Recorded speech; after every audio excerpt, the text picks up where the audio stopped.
Hi viewers, ఇవాళ నేను చూపించే రెసిపీ వచ్చేసి మీకు protein packed weight loss toast అండి.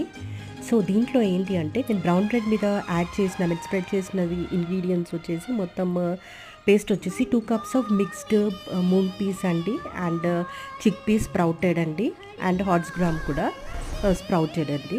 అండ్ బైండింగ్ గురించి నేను దీంట్లో రోస్టెడ్ చనా పౌడర్ యాడ్ చేశాను. Instead of mayonnaise or cheese నేను పన్నీర్ క్రంబల్డ్ పీసెస్ అనమాట, క్రంబల్డ్ పన్నీర్ అండ్ గార్లిక్ అనమాట పీసెస్ కూడా యాడ్ చేశాను. ఇవన్నీ బ్లెండ్ చేసి ఈ స్టఫ్ అంతా నేను బ్రౌన్ బ్రెడ్ మీద స్ప్రెడ్ చేశాను అనమాట for toast. Because these are rich in vitamins, minerals and fibres అండి. మన ఇమ్యూనిటీ సిస్టమ్ బూస్ట్ చేస్తుంది, బోన్ స్ట్రెంత్ ఇంక్రీజ్ చేస్తుందండి. ఈ వీడియో కనుక నచ్చితే లైక్ చేయండి, సబ్స్క్రైబ్ చేయండి, అండ్ ఫేస్బుక్, ఇన్స్టాగ్రామ్ని ఫాలో చేయండి అండి. Encourage me for further nutritious videos. Thank you.